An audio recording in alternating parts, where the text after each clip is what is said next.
기도에 대해서 우리는 기도를 너무 열심히 하고 있고 기도하지 않는 성도들은 없습니다. 누구나 다 기도하지요. 근데 기도를 어떻게 배워서 기도하느냐, 어떻게 기도를 터득하느냐는 여러 가지 경로가 있다고 봅니다.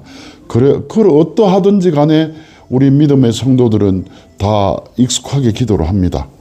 그것은 어디서 기도를 잘 배워서도 있겠지만 대부분 원래는 근원적으로는 성령께서 우리의 기도에 함께 하시고 우리의 기도를 인도하시기 때문입니다. 그럼에도 기도에 대해서 성찰하고자 하는 것은 우리가 기도에 대해서 가장 기본적인 것을 한번 짚어보고 넘어가자는 뜻입니다.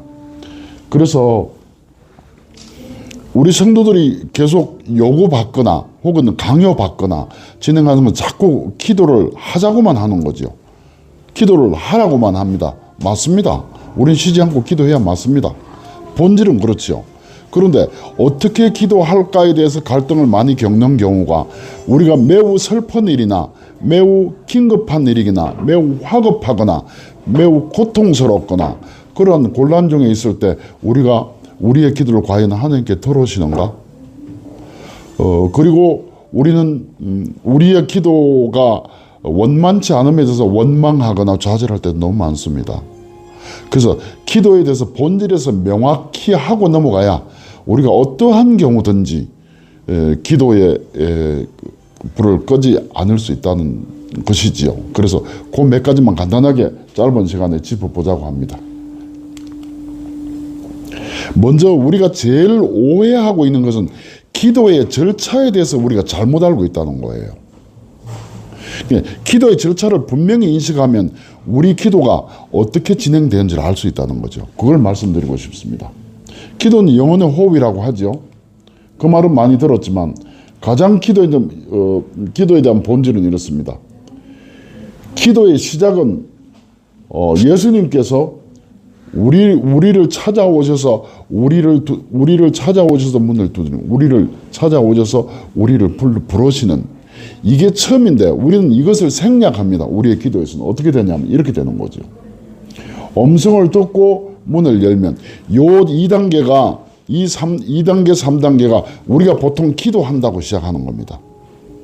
그래서 이 말은 무슨 뜻이냐면 내가 하나님 앞으로 하나님께 나가서 기도한다. 주여 내가 주 앞에 나왔사오니, 이렇게 시작하는 겁니다.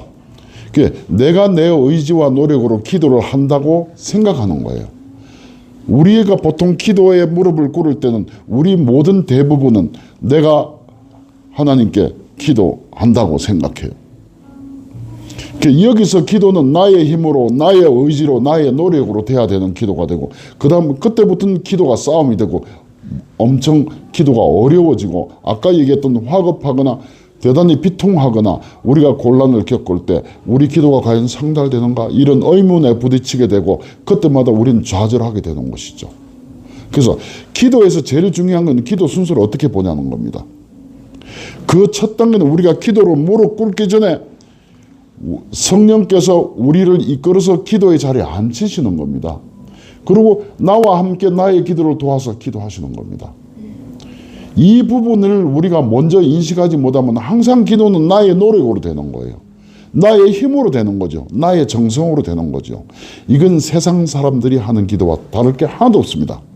세상 사람도 자기가 어떤 간청이나 간구나 있을 때 비나이다 자기 정성으로 하잖아요. 100일 정성을 드리고, 그래서 자기 기도가 어떻게 상달되는가, 응답을 받기 위해서 가서 내가 착하게 살아야지, 선하게 살아야지, 자선을 베풀어야지.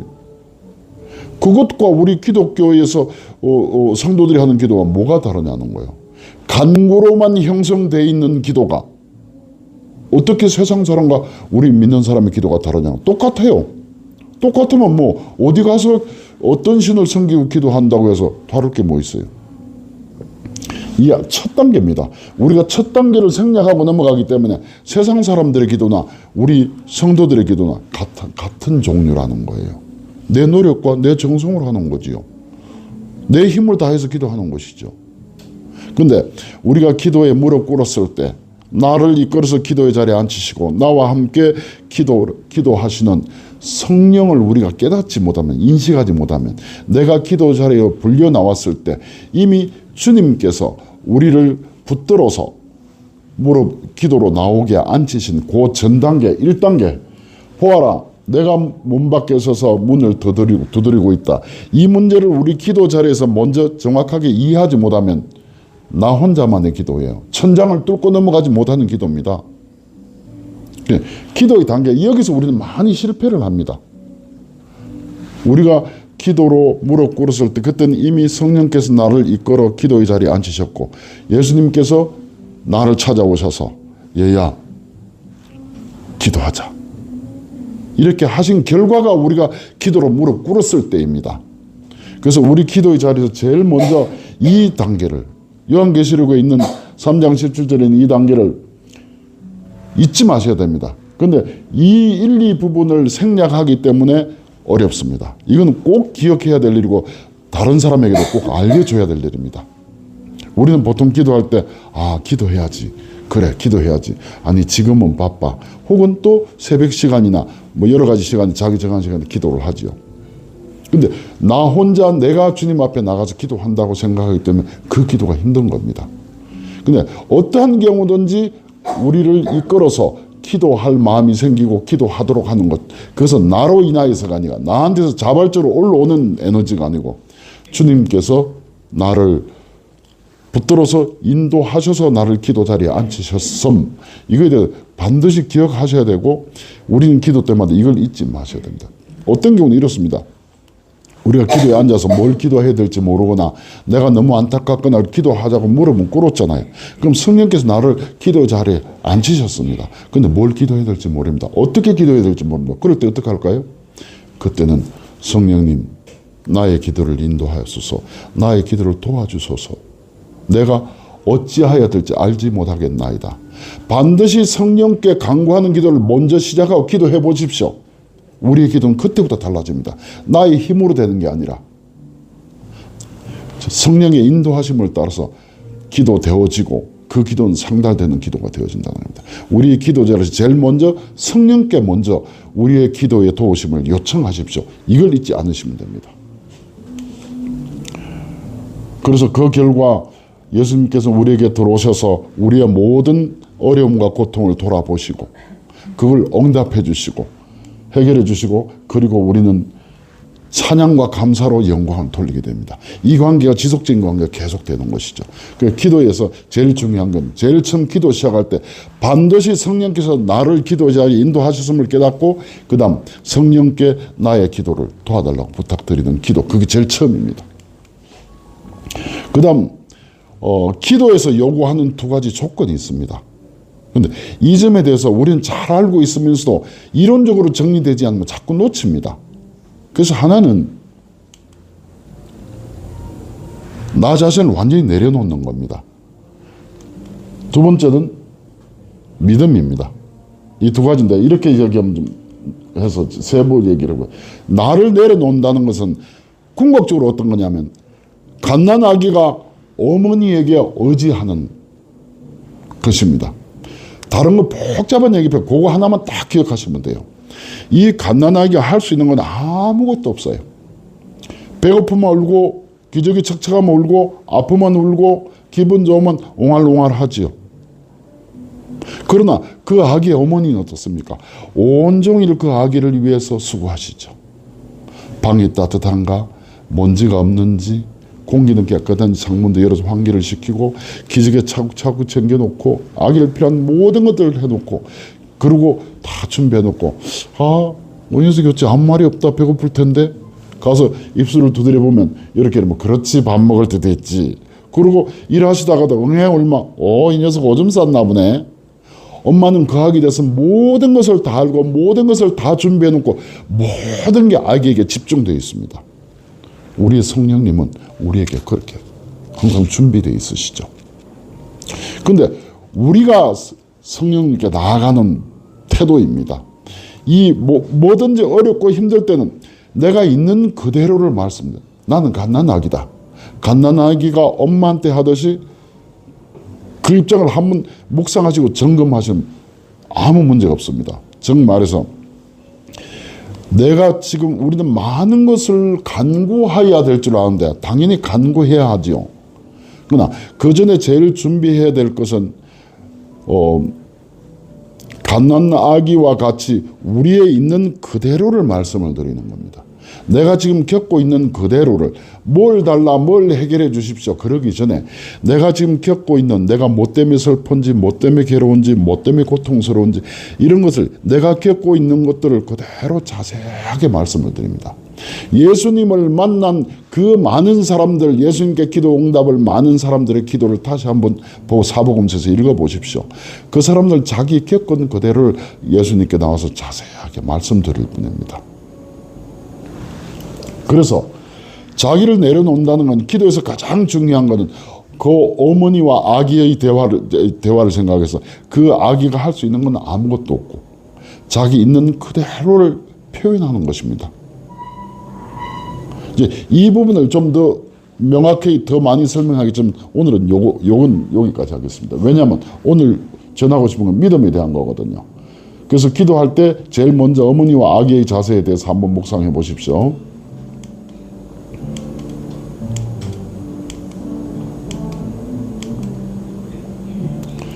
여기 너희는 나를 떠나서 아무것도 할 수 없다. 그 아기는 어머니를 떠나서 아무것도 할 수 없다는 거예요. 우리는 예수님을 주님을 떠나 그러니까 성령님을 떠나서 아무것도 할 수 있는 게 없습니다. 여기에 대한 정확한 입장 그 갓난아기에서 배우시면 됩니다. 이제 오늘 얘기하려는 건 믿음입니다. 이 믿음이요 말씀을 보십시오. 믿음이 없이는 하나님을 기쁘시게 못하나니 믿음이 있고 믿고 구하는 것은 다 받으리라. 내가 믿기만 하면 하나님의 영광을 보게 되리라. 가거라 내 믿음대로 될 것이다. 오직 믿음으로 하고 조금 더 의심하지 말라. 또 읽어보시고 그 다음 내 믿음이 너를 구원하였다. 자 이렇게 됩니다. 그 문장들은 여러분이 너무 잘 아시죠. 예수님을 만난 예수님께 간구로 나왔던 예수님께 의지하고 나왔던 사람들에게 예수님이 그들에게 하신 말씀입니다. 즉 말해서 누구든지 예수님을 만나러 나오신 예수님께 간구하러 나온 사람들에게 예수님은 다른 거 얘기 안 해요. 내 믿음을 내놔봐. 내 믿음대로 될 거야. 내가 믿는 대로 이루어질 거야. 이렇게 얘기하셨어요. 예수님을 만난 그 사람들 사례를 전부 다 보면 예수님 반드시 그 사람들의 믿음을 요구했습니다. 근데 그 믿음은 어떤 것일까요? 예수님이 요구하신 믿음은 어떤 것일까요? 그런데 여기서 이걸 이렇게 볼 수 있습니다. 그러면 예수님께 나왔던 그 사람들은 믿음이 없어서 응답을 못 받았냐? 다 응답을 받았어요. 그럼 예수님이 그 사람들에게 내 믿음대로 될지어다 내 믿음 내놔봐 이렇게 얘기했는데 그 사람들에게마다 예수님은 믿음을 발견하셨기 때문에 응답해 주신 거거든요. 그렇잖아요. 그럼 예수님이 그토록 만난 사람에게 요구하셨던 그 믿음이라는 건 무엇일까? 우리가 모든 기도로 지금도 모든 성도들은 기도로 나가고 있지만 그 기도에서 예수님은 내 믿음을 내놔봐라. 우리에게 늘 얘기하시는 거예요. 그러면 예수님이 원하시는 우리에게 발견하시는 믿음은 어떤 것일까? 그 사람들에게서 뭘 믿음으로 보셨기 때문에 예수님은 응답하여 주셨을까? 우리의 기도에서 어떤 걸 믿음으로 보셨기 때문에 내 믿음대로 될지어다 그러셨을까? 지금 현재도 우리가 기도할 때 우리가 예수님께 기도를 예수님 오냐? 그래 알았다. 내 믿음 내놔봐. 내 믿음대로 될지어다. 그러면 우리가 당황하죠. 예수님 제가 무슨 믿음이 있어요? 제 연약한 믿음을 내놓으라고 하시면 제가 뭘 보여드릴 수 있겠습니까? 당황스럽죠.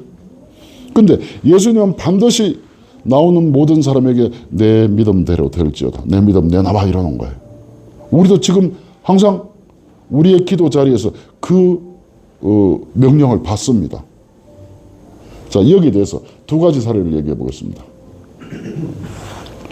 자 한나의 기도 잘 아시죠?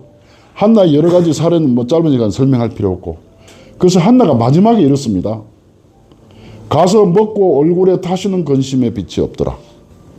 그렇게 울고 불고 올라올 때마다 그 난리를 치고, 그러고 술 취한 여자 소리도 들어가면서, 그게 한두 해도 아니잖아요. 본인 나에게 구박받아가면서 한두 해도 아니잖아요. 그래서 나도 아들 주십시오. 나한테는 왜, 내가 뭐 잘못해서 왜 아들 안 줍니까? 왜 이 서름을 받게 합니까? 얼마나 울고 매달렸어요.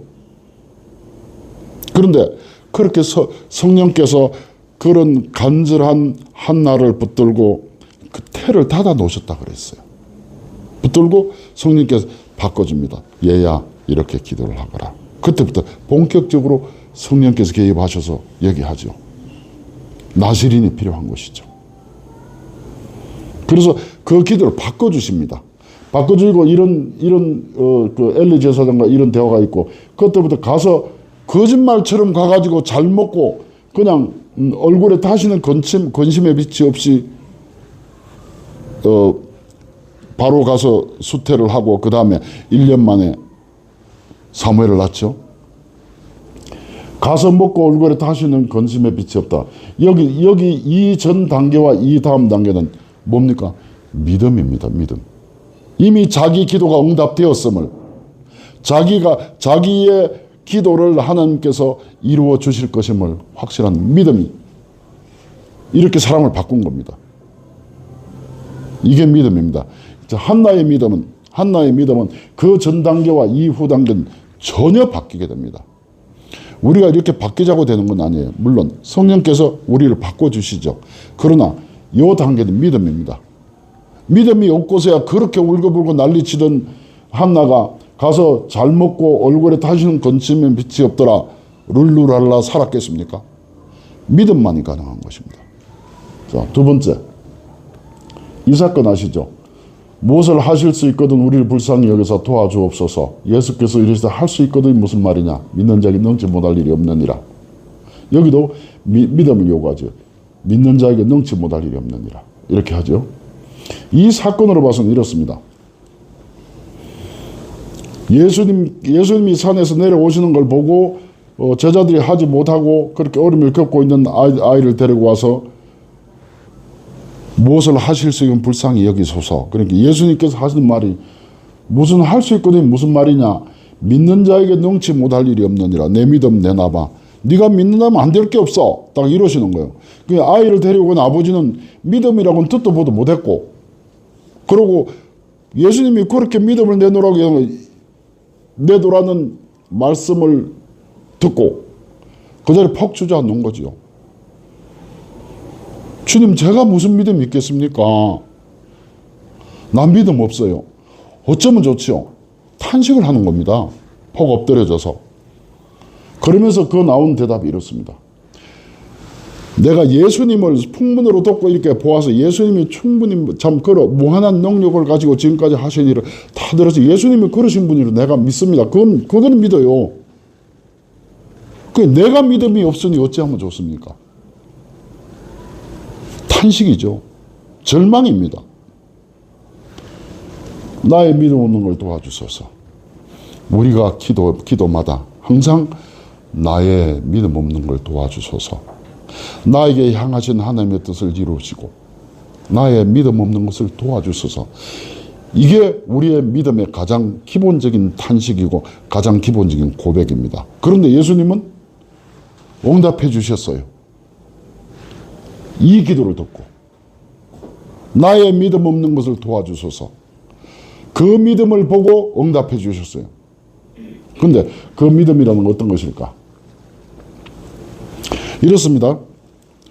여기서 말씀하신 예수님이 그 모든 만난 사람에게 요구하신 그 믿음, 우리가 기도의 자리로 나갔을 때 내 믿음을 내보여봐라 하는 그 믿음, 그게 믿음의 본질이 뭐냐 하면요, 우리가 어떤 문제를 가지고 예수님께 기도로 나오는 일, 그걸 믿음으로 보신 거예요. 예수님 만난 모든 사람도 그런 자기네 어려움을 가지고 예수님께 나와서 간구한 것, 예수님께 나온 것, 그걸 예수님은 믿음으로 보신 거예요. 기도 자체가 어렵게 되어 있지 않아요. 그건 다음에 또 기회가 있으면 말씀드릴 수 있겠습니다만, 기도는 가장 쉽게 누구나 할 수 있게 아무 장애 없이 만들어진 게 기도고, 그래서 기도가 우리한테는 은혜고, 그게 가장 믿는 사람들의 권세입니다. 근데 우리는 그것을 굉장히 어렵게 접근하기 때문에 문제가 많아요. 근데 예수님이 요구하시는 우리 기도의 자리에 나오는 우리에게 요구하는 믿음은, 어떤 문제를 가지고 예수님께, 그것도 가장 먼저, 제일 먼저 이 생기자 말자 문제가 일어나자마자 곧바로 주님께로 가져나가는 믿음이 가장 큰 믿음이에요. 우린 때로 어떤 문제에 대해서 우리가 해결하려고 무던히 노력을 하지요. 노력하다 막판에 자꾸 더 급해지고 더 일이 커지고 더 심각해지는 거예요. 막판에 막다른 골목에서 폭 엎어지죠. 자기 힘으로 해보려다가 그때 엎드려서 성령께서 왜 진작 그렇게 기도하랬더니 않고 이제 와서 이러고 있냐. 자, 기도나 하자. 우리 손을 잡아 이끄시면서 기도하자. 그래. 이러시는 거예요. 근데 가장 큰 믿음은 어떤 믿음일까요? 아무리 작은 문제라도 문제가 생긴 대로 바로 주님, 제가 요런 문제가 있습니다. 어찌할까요? 그게 제일 큰 믿음이에요. 근데 우리는 대부분 끝까지 악수하다가 막판에 가서 폭 엎어지고 기도나 할까? 얼마나 괘씸하겠어요. 그래도 우리 손잡아 이끄시면서 그래 기도하자. 그게 믿음이거든요. 우리가 무슨 문제든지 주님 앞으로 기도로 가져 나갈 때 그게 믿음이에요. 이 믿음이란 다른 많은 얘기 많은데 마지막으로 한 가지 얘기를 이렇죠. 어떤 아이가 뭐가 필요해요. 그런데 이 사람 저 사람 댕기면서 이거 달라고 하는 거예요. 돈 많으면. 그러면 그지지 그게 누가 주겠어. 얘가 미쳤나. 자기 아버지한테 가서는 아빠 나 돈 많으면. 아버지에 대한 신뢰나 믿음이 있는 거잖아요. 예수님께 우리가 기도로 가져나가는, 예수님께서 우리 모든 것을, 전지전능하신 예수님께서 우리를 너무도 사랑하시고 우리를 대신하여 십자가의 고난을 받으신 예수님께서 우리를 너무 사랑하셔서 우리 기도를 응답하여 주실 줄 알기 때문에 기도로 나가는 것, 믿음이 대단한 거 아닙니다. 참 그렇게 어려운 게 아니고, 우리가 주님 앞에 무릎 꿇고 엎드리는 것, 부르실 때 응답하고 나가서 엎드리는 것, 그게 가장 큰 믿음인 줄 아시기 바랍니다. 그래서 이거 같이 한번 읽어볼까요? 기도의 응답은 기도하기 전이나 기도하는 동안이나 기도한 후에 우리 감정이나 생각에 달려 있지 않습니다. 여기까지. 우리 보통 이렇게 생각해요. 우리 감정이나 생각에 달려 있지 않다 그러면 뭔 쓸데없는 소리 하는 거야. 그러시죠? 실제 우리는 여기에 많이 매여 있습니다. 그렇지만 우리 생각에 달려 있지 않습니다. 이건 우리가 명확하게 인식해야 돼요. 그 다음에 다만 주님께 우리의 믿음이 얼마나 약한가를 말씀드리면 되는 것입니다. 그렇죠. 나의 믿음 없는 걸 도와주소서. 이 고백으로 나가는 겁니다. 성령께서 나의 기도를 인도하여 주옵소서. 하오나 나의 믿음 없는 것을 도와주소서. 기도 끝날 때는 내 뜻대로만 없어 아버지 뜻대로 이루시옵소서. 우리에게 향하신 뜻을 이루시옵소서. 우리 느헤미야의 봉사단에 향하신 하나님의 뜻을 이루어 주옵시고 우리로 감당케 하옵시고 하나님의 영광만 드러나게 하옵소서.